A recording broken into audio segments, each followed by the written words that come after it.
So Manhattan DA Braggs is trying Trump on 34 counts of falsifying business records during the 2016 election. What are your thoughts on that, Manny? I think it's a very interesting case because of all the cases that are going on right now, this is the one that goes furthest back, right?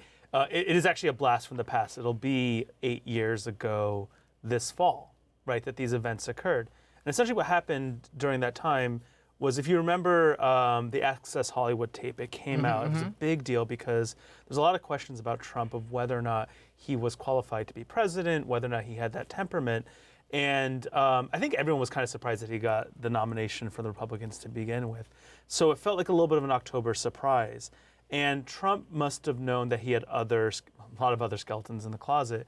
But this one in particular, he was worried that might turn into a bigger thing, especially that kind of 1-2 punch of the Access Hollywood tape coming out, talking about grabbing women by their, by their personal area. And if Stormy Daniels had come out with her story of having, had her relationship with Trump, the thought was that would really hurt the campaign. At least that's what the prosecution is alleging. So what the prosecution is saying is that at that time he had Mike Cohen, who's a very famous name now, go and basically give money to Stormy Daniels to not talk about the case. Using the National Enquirer, there's a whole other aspect to cover up. To cover it up, basically, because what the National Enquirer had done before that was bought her story. Something that the National Enquirer does that other journalistic outfits don't do, which is they pay money to people to be the ones to exclusively tell their story, or to hold, or even what's called catch and kill, right? Yeah. I mean, wasn't, the former publisher of the Enquirer, David Pecker, refused to catch and kill the story regarding Stormy Daniels? So from what I understand is initially I think it was supposed to be a catch and kill. Okay. And then it turned into Trump had some kind of line to him and knew about this story existing and that they had essentially the rights to publish it. So by working that back channel, he was able to then have basically Mike Cohen pay Stormy Daniels extra money to not even tell her story at all, right? So-called hush money, right? So that's the allegation, right? So the way this becomes criminal, because actually for people that know out there, like, it's not necessarily illegal to pay someone to tell them not to tell a story. It's actually just kind of part of general contract law. But what makes this a crime, at least according to the state of New York, is that this is really about the election, exactly. Right? Trump is arguing, kind of funnily, that this was, he didn't want the story told because he didn't want Melania knowing about it, right? That he had this relationship with a porn star. Go figure. His third wife apparently couldn't know that he was having extramarital affairs. And then, so essentially it's about the election, right? That's what the argument is. And the state of New York has this law which says you cannot falsify a business record.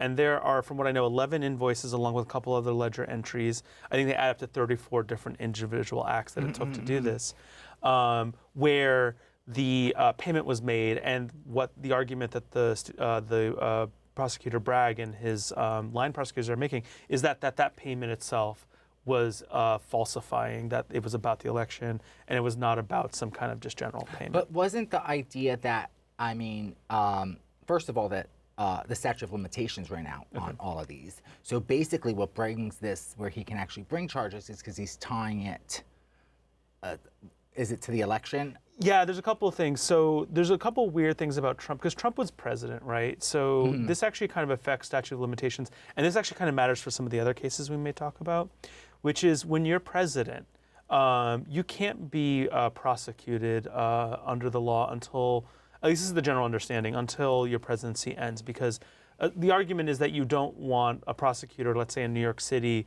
tying up the president of the United States. So it's generally thought that also pauses the statute of limitations for that time being. I actually don't know off the top of my head what the statute of limitations specifically for this crime is, but I wouldn't be surprised if it's something like 6 or 8 years, right?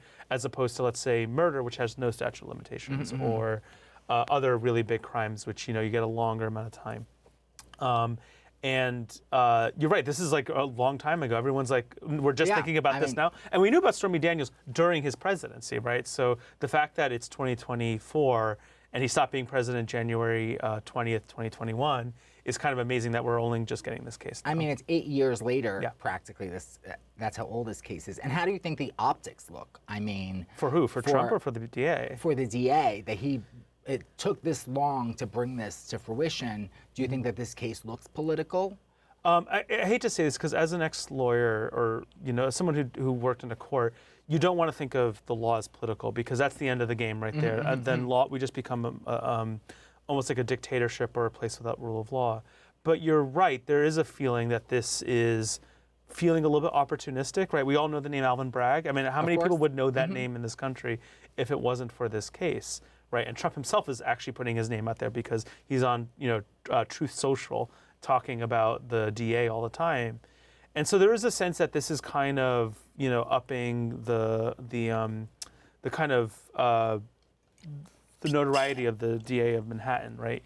I have a feeling this case was also in the works, so it may not be Alvin Bragg's case. This might have still been under Cyrus Vance when he was DA. So it's not necessarily his case per se, but you're right, it's giving a lot of attention. So there are some optics there. But as a legal matter, you don't necessarily look into that unless you want to make an argument that Trump, I think, is trying to make his argument, but the judge is not taking to it, which is that Bragg is corrupt and he's just doing this to. I mean, how strong is the case? It's like all these cases, they're kind of strong on their own merits, but they're also they're all kind of beside the point, in my personal opinion. This one is probably the hardest of all of them because you have to prove beyond a reasonable doubt to 12 New Yorkers. Actually, not even just New Yorkers, Manhattanites. Yeah, specifically Manhattanites.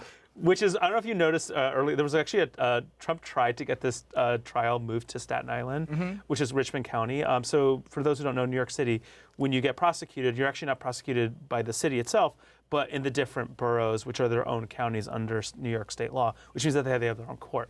And so the idea was if Trump gets over to Staten Island, he'll have an easier time getting someone on the jury. Well, Staten Island votes mostly Republican versus Manhattan, I would say, leans more Democratic. I mean, even Queens probably would have been better for Trump than Manhattan. I think Manhattan is, of all the boroughs, I think Manhattan was the one that had the most Trump in favor. Yeah. I mean, do you think that DA Bragg has enough evidence to get a conviction here? I think there's a lot of evidence. So we're going to have three major witnesses.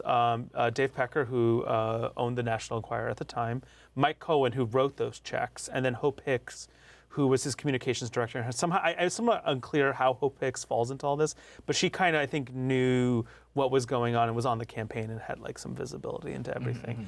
And these all are three people who've jumped off the Trump bandwagon. Mike Cohen, most notably, because people often bring up the mob when they bring up Trump, and the way that he behaves, it feels like a mafia boss sometimes. And Mike Cohen's almost like a character going into, kind of ratting on his boss, right? And so he's kind of developed this reputation for that. So there's a lot of evidence there. But the problem with it is there's a bit of, it's confusing, right? Imagine going to a jury and saying, well, Trump did something illegal by writing the wrong thing, by saying that these checks were for personal reasons and not for the election. Which then kind of brings up the question, then why isn't he being charged for election fraud? And that's actually a hard part. I think a lot of the jury members, they might convict him, but I could see someone holding up being like, I just don't understand how this all connects, right? Because you're saying that he made up these records, but he's not being charged with the actual crime, which is to spend money illegally, because it's an illegal campaign expenditure. Spending money to without telling the public that you're spending this money on telling a porn star to not talk about the story. Thank you for watching the clip. Please don't forget to subscribe to my YouTube channel, and also stay tuned for more In the Can with Carmella Cann.